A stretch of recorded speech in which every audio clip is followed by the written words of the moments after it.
Yeah.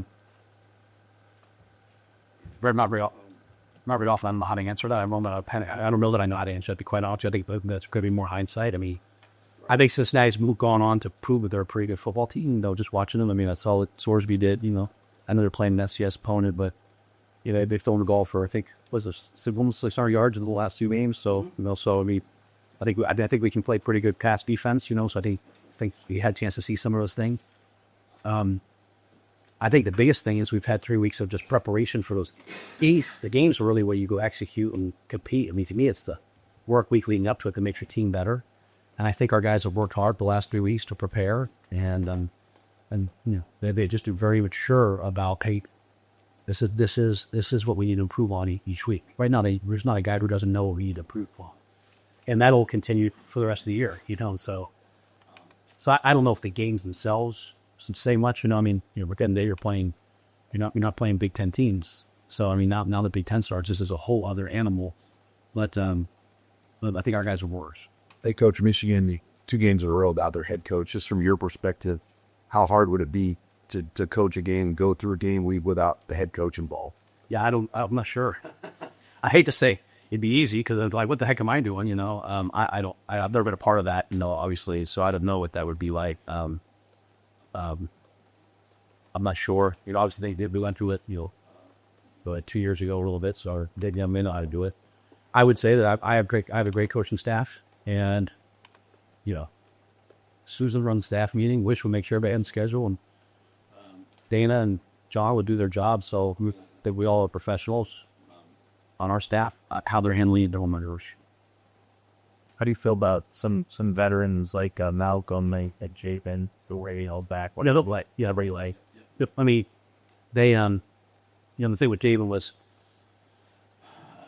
it was at first it was the Hayes business. I mean, like we have to be so abundantly cautious whenever you feel something. But the doctors quickly said, "Hey, we just got a little strain. Just seemed better to hold him." Was later in the week. Malcolm, he went out and moved around last night. We practiced last night. Moved around last night. So I would expect to see Malcolm to. Just a quick follow up. Gabe and didn't Elijah get dinged a little bit, or maybe Judy?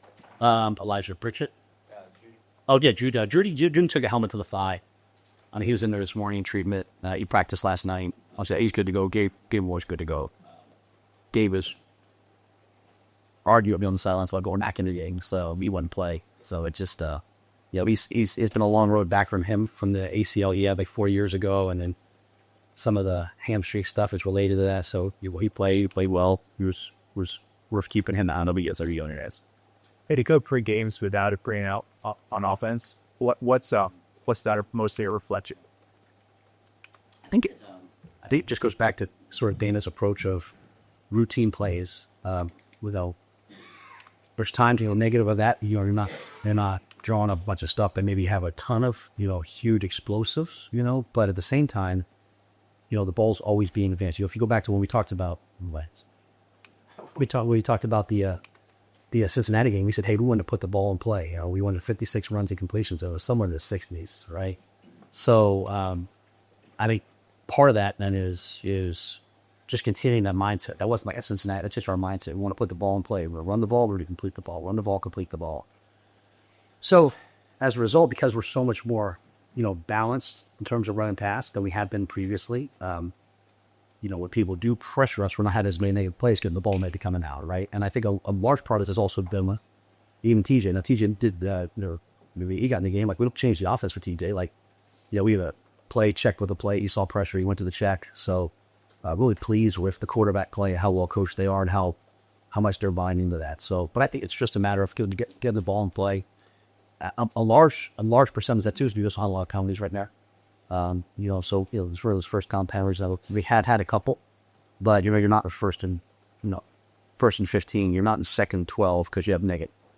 They'll done a different meaning every week instead of in this book. Yeah, I probably won't talk about the theme. It's really just the mission. Like I said, we kind of went to that military mindset of just every week there's a mission that we're going to try to carry out. I talked about it last week. I knew we were going to do the all red uniforms. I know that sometimes can be disconcerting for people, and I understand it, right? Like, Penn State came out in all blues, I would lose my mind. So I can pop blues anyway, so I get it. But support of the players. players got together over the summer. They talked about, hey, we want to do this week and this week. And all I've asked the guys for, I came up with this term. I looked a real term. You guys are the writers. You guys will feel free to tear it apart if it's not good. But I've called it like universal individuality. Like everybody wants to do something. So if we're going to do something, then everybody do it. So like if I wear Red Sox, get into a game, we'll wear Red Sox. But everyone's going to wear Red Sox. I had them all get together as a team and come up with it. And they really wanted to wear the all red combination, and so we went out and did it. So that was, I kind of let that out. I knew, really important to me that we supported Bud Crawford. But that came from the players. That was Dylan that came to me and said, hey, we wear these t-shirts. Hey, can we do this? Could we do that? Would appreciate Jay, Terry, Susan for working Val Recker and Adidas on that. Moving forward, I'll probably keep those or just a little bit more internal because I'm not super creative. We're not creative. Anybody can be a nobody is. No, you know what? No, but it's not. It's funny. I was in the training room yesterday. D-Bell was like, "Oh, I told my grandpa, like, Coach Rhule should be talking about that fight for the whole team meeting long." So I just showed like, hey, I showed one little bit of it, but I, because I know one thing that's pretty cool about it. I know all our players watch. Like I had guys texting me like, "Hey, did you see this? Did you see that?" So We have pre-locked question. What was it like being out there in Vegas? Did you get to meet any notable people just in your free trip out there? Well, it was my wife's birthday, and we went out with Troy and Amy Dannon, so I won't say how old my wife turned 22, so I'm a little happy for her. I had the team sing her in the locker room. Joey's not like sometimes a lot of coaches' wives, some coaches' wives love attention. My wife does not like attention, and so she was kind of upset, but we went out there to that, and it was really cool. At the end of the day, I think that, just going down and see Bud afterwards, seeing Terrence afterwards, and just seeing how happy he was that we were all there was really a really cool moment for us. I saw a bunch of the famous people. I didn't, I saw, it's funny, Steven Jackson was at practice here for us, and the great Rams running back. He was at practice here on Friday, came to the game, and then I saw him and Orlando Pace as they were walking in. And I said to Orlando, I said, I just remember you played goal line defense and short yardage defense at Ohio State. He was shocked that someone remembered that. So I remember being on the scout team at Penn State watching those things. But yeah, I thought it was an amazing atmosphere. I've been blessed in my life. I was at the Super Bowl at Baylor. I took the Baylor job. I went to the Super Bowl when Tom Brady came back against the Falcons. I was at my dad was as a minister. My dad would do a lot of chapels, so we got tickets to things. He'd do a visiting team or home team chapels. I was at Game 6 of the '86 World Series when the ball went through Buckner's legs. I was at Game 7. I went with my mom to Game 7. This was the greatest sporting event I've ever been to. This was the absolute best thing that I've ever done. And to take out the fact that obviously I was Team Crawford, it was just take out the palm of the circumstance. Just two warriors in the ring, and then when he took I forget it was the fifth round, he took that punch. He smiled at him. I was like, oh, we got it. And then the last round, I remember that biggest compete. I was screaming like, get away! You got this one. Stop! And that's what makes him him. And so, it was an amazing experience. It was cool to see him. I saw a ton of Nebraska people. I was like, well, I'll kind of go out there incognito, and that, there was no incognito. There was Huskers were everywhere, and I said I'm ready this morning, but I asked our team if I could go. I didn't want to do anything. It was a distraction, and our guys were like, don't ask us what we're doing after the game. We want to ask you what you're doing. So, would you like to play a game there? Sorry, would you like to play a game there or something? Not a game, but yeah. Like play in the Legion? That'd be really interesting. I never thought about that. Like, I had never been there, before that. It's always kept, I'd been to like SoFi, and I've been to the Viking Stadium, and I think those are elite, they're like the new modern palaces, So yeah, go up to it. Probably pretty interesting. I have to ask Fred how the Crown experience was, So I think they had a great time. I mean, yeah, the Padre did. What he done on Michigan's offensive line this year compared to maybe respect? I can't compare them to the past, because I don't remember anything really from. I'd have to study it. You know what I'm saying? But they're an outstanding offensive line. They're big, they're powerful, they're athletic. They run all the runs. Anytime your head coach is an offensive line, most probably put a lot of stock in that. So. This is an excellent top 25 football team. The two alone could have played another top 10 football team, and they had a battle. It'd be an unbelievable challenge. It'd be a great challenge. How would you describe just the opportunity for Nebraska's national profile going up against a ranked team of bringing in? Yeah, and we're going to play a lot of ranked teams this year, I think. I think, yes, we will have this opportunity many times. I mean, Big Ten is the Big Ten. You know what I mean? I think one of the cool things that Tony Petitti's done, doing the chess moves, you know, the chess moves he's done is, you know, that was an iconic, you know, SEC time, right? For the 2:30, 3:30 Eastern, 2:30 Eastern CBS game, right? Even the Friday night game. I mean, like, you know, I know last year it was a different, last week was what? It was UCLA down New Mexico.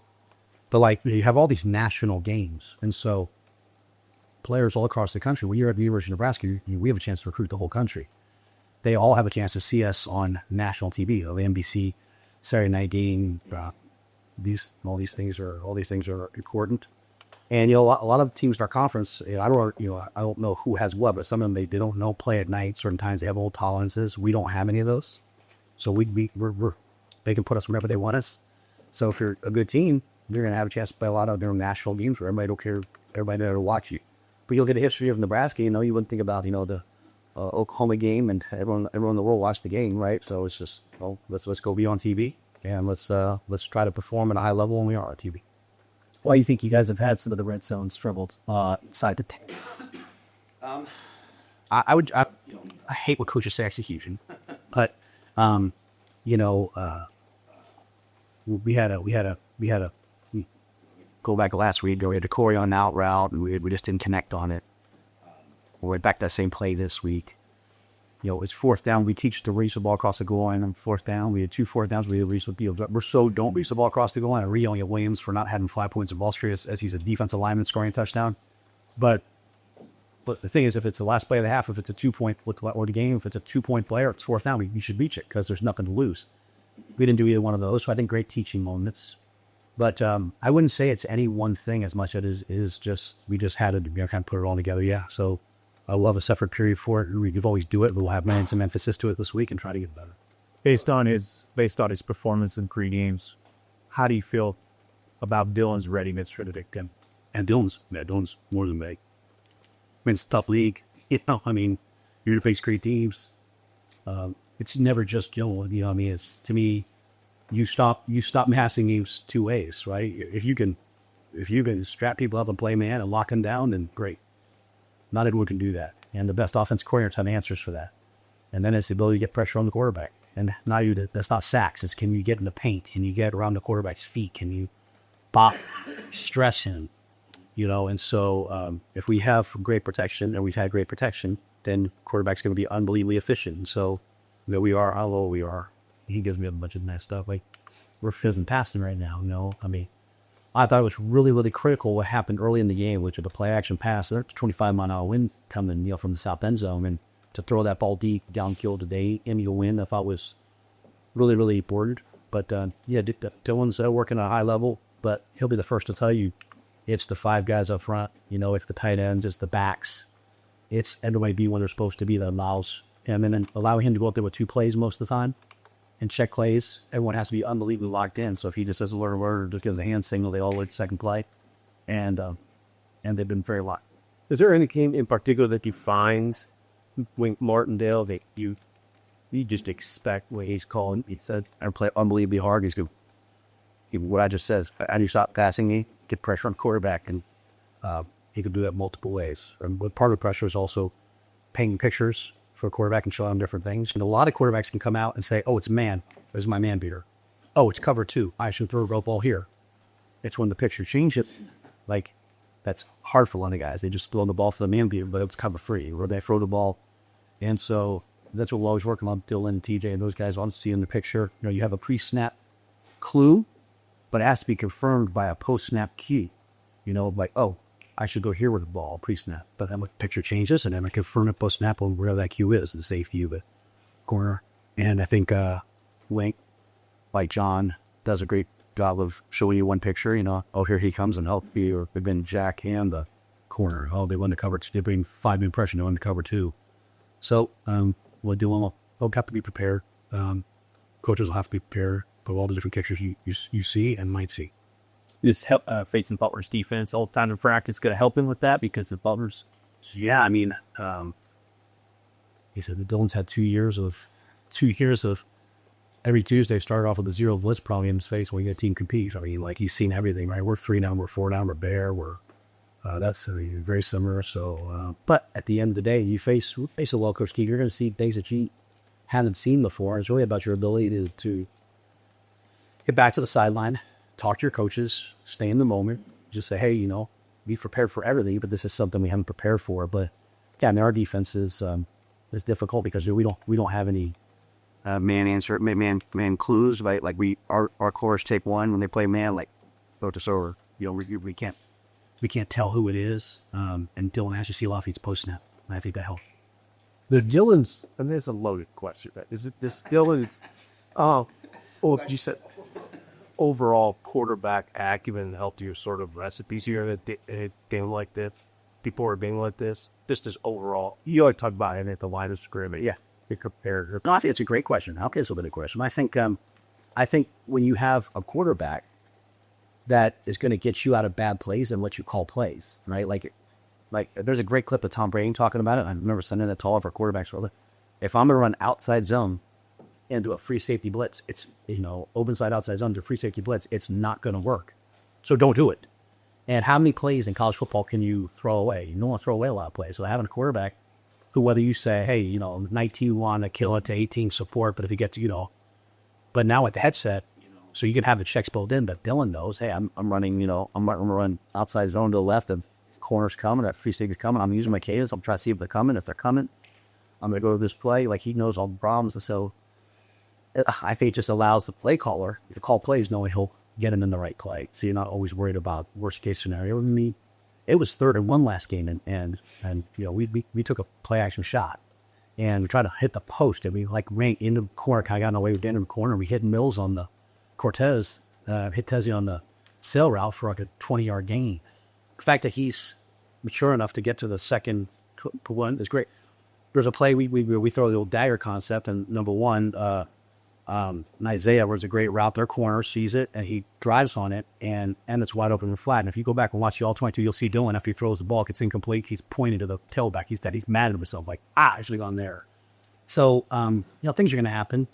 Going back to your point, a lot of things happen to be face significantly better teams than an FCS team. That's no disrespect to U5. I think they're an excellent FCS. We're going to face top 10, top 15, top 25 teams. It gets a lot harder. But that's why I said we won 5 of the last 6. We can't control who play. If you could sit there and say, well, Matt, how many of those will bowl come with? Just play who was in front of us. They've done some good things. We have to do better things moving forward. But I would think keep playing high. Make sure, because as he is and was coming into the freshman, how much more comfortable is he than in the situation a year ago going into his first game in the Big Ten, in the situation that Underwood is in, kind of nervous here? Yeah, I can't speak on anyone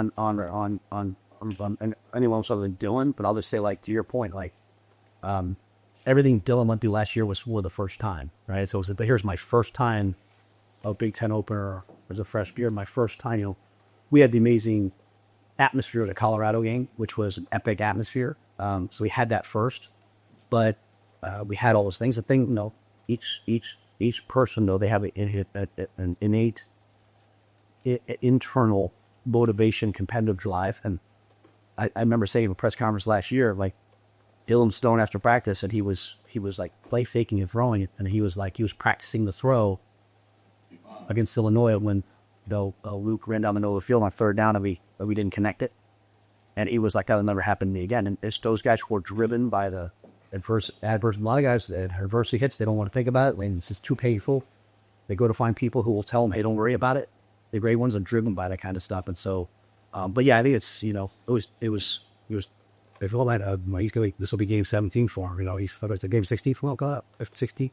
We played 13 last year. We played 3 this year so far. So this will be game 17. Dylan will just get better and better and better. And we haven't had to go down in 2 minutes to win a game that matters, and we had 2 minutes for that. We know about him. That's us as an offense.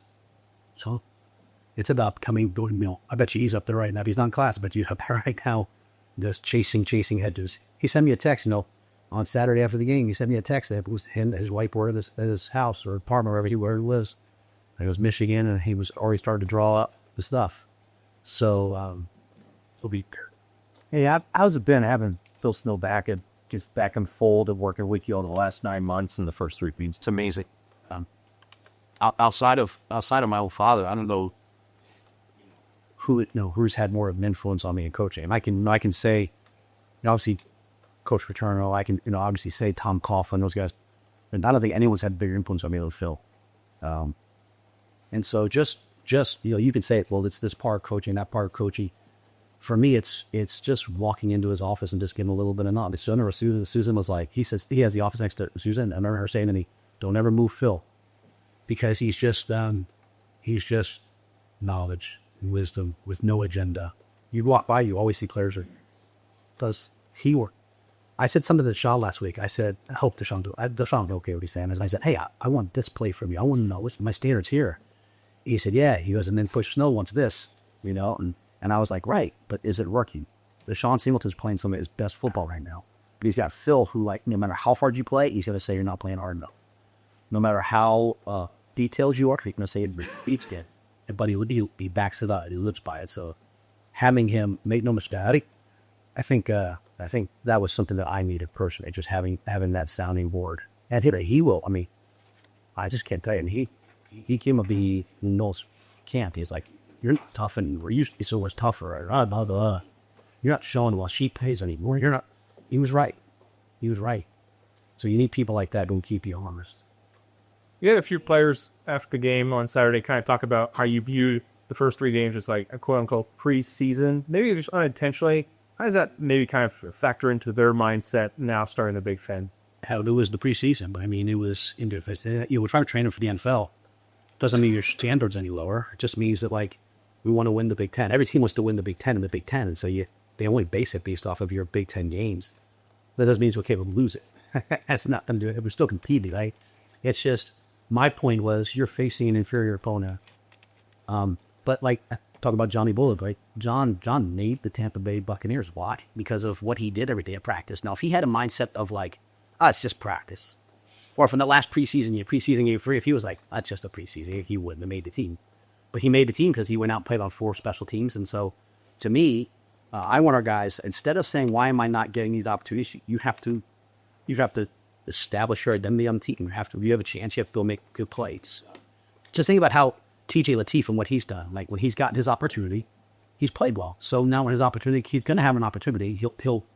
He'll have lost so much confidence in it. Not that we didn't before, but because he's attacked it. And so I think that's been the mindset for us, is we don't want to play, we don't want to, we're playing an FCS. It's a nameless, faceless opponent. True opponent, we can't control how good the other team is. They might be here, they might be here. If true opponents ourselves. And am I playing to my standard? And so we believe that. We don't just believe that when we're playing the FCS schools, but then we're going to go out there and play a ranked team and be like, that's hard to change that now. We're in year 3. The guys have to understand that's not about any of that. Like, we can't have the stuff we had happen last year happen. So one standard, and it's us. And so that was just kind of the mindset of that. A couple more. Now, coming out of camp, did you have some feel the pass defense could be elite this year, or how you kind of judge those results? So, yeah, I think when I saw top what Sierra Wright did last week, he moved from corner and he slid inside and played nickel. And that's not because we don't think Jameer is next up. Jameer went up and played really well too. It was just Donovan Jones has been playing so well, playing the dime, playing outside. Marquise Buford's playing excellent football. When Malcolm went down, Sierra said, hey, Sierra knows how to do that. He went slid inside, and Donovan's really comfortable when he's outside. He likes to get physical with the receivers. So I think we felt that way. Like, Rex Guthrie's probably our most, I viewed an NFL executive come in there today and he asked me, he said, hey, who's 21? I said, Emmett's today. He's in on defense. Who's 21? I'm like, oh, Rex. He's I love the way he moves. And so, Emmett's obviously a pro too. I'm not saying I'm just saying, like, you always go to the older guy first, but you got some guys who can really play. And John's doing a great job of getting them in different packages. I think Addison's demeanor's perfect for DBs. Like, he's got like this calm but demanding demeanor. And so you have John, who's been in the NFL for a long time. You have Addison, who's an elite DB coach. You have Snow working with the safeties. You have Adam working. So we have a lot of resources there. But I just would say, like, Marquise Buford is one of the best leaders I've been around. You've been my car. Like, he's old school. He is not afraid. He is not afraid to get after you. And he's also, if he's wrong, he's not known to it off. He's not those guys. Some guys just want to be when it's convenient. Deshaun Singleton's an excellent football player.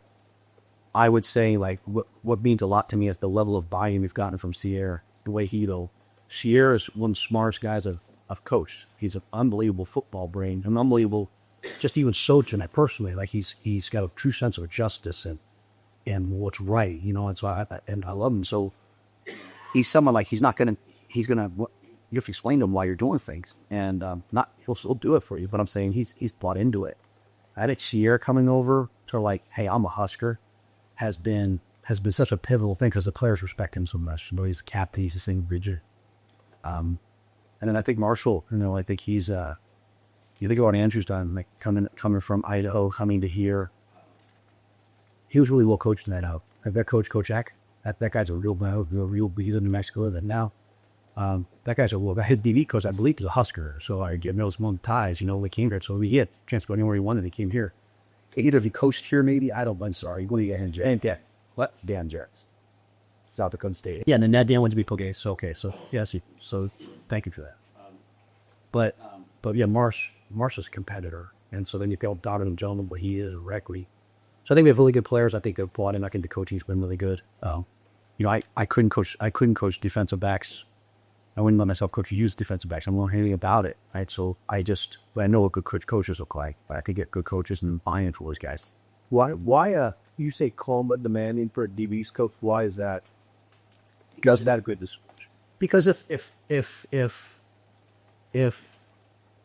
they blitz and we blitz in a game, and Dylan gets sacked, even I had to say, who was that? Oh, maybe the running back didn't scan back for Rhule.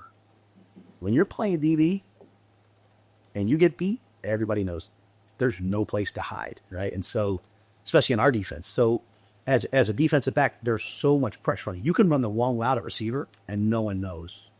You play the wrong coverage at DB, everyone knows. So there's just nowhere to hide, right? And so, I think they live in a world of just so much pressure, not pressure that way, just like every play is touchdown if they don't do their job, that they have to have a confidence and a swagger, and then they have to have people behind them, that are coaching them, but coaching the mental part too, not just the physical part at a really high level. And so I've always had great secondary coaches. I had Fran Brown, the head coach of Syracuse, great coach. Obviously I had Phil Snow. I had Fran, and then I had Coop. I know he's not doing a great job at Florida State, and then now we had John, a job in the NFL for a long time. Addison's right in that mix, and I think all of those guys they work on the mental side like here, because you would never know for a while I'm adding them or not. DB gets beat, they hear from me, they hear from everybody. So it's just such a different position. With Kenneth Williams, do you remember, Matt, how you got him into your program? Was he somebody you knew about before he transferred over time? At the time, we had a couple kids committed to us that were really good track athletes, so I would be the track times every week to see who's running fast. And I said, there's a kid if was he Lincoln Hughes, Lincoln Hyder, yeah. So there's a kid at Lincoln Hyder, man, 10-4 or 10-5. I said, cool is it? And so I remember I called Keith and Ed, and they called it with the coach, and he moved in as a senior, and then he hadn't signed anywhere. And so he was looking at some place at the besides, so he came to our camp in the summer. We did like a choral camp, it's really a post-grad camp. And we were planning on doing a pool camp. I remember seeing Coach Sanders over in Colorado. I did a portal camp. That's a pretty steal that. We put on our camp. And he came over and he worked out for us. He ran 4.4 and he was dynamic. I mean, if you watch the tackle of him running down kickoff, I mean, I'll show it to our whole team, and he is flying down the field and does not break stride, makes a tackle at the 15-yard line. So he's just kind of been waiting his turn. And the good thing is, he's found some roles and he's doing a good job. Caught the ball at backfield, returned the kickoff. But he's a 10-400 meter kid. That's tough. And he was right here in Lincoln. We just didn't know him how. But thankfully, thanks to the newspaper people in here for posting those things. Anything else? Saw that Karchi in on the victory podium shooter, because I do. No, it was not. There's only 10 guys up there. I told Archie, today, if you don't punt, I said before yesterday, if you don't punt, you're going on a victory. He was like, just stand back there. I was like, yes.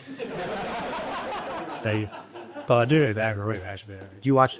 We watched the All-22. It's kind of cool. He has a cool clap at the end, like he's very happy. So let's go. But we're gonna, like I said, it's coming. The Big Ten is here. We got a ranked opponent. We're gonna need he's a weapon. We need him to be ready to go.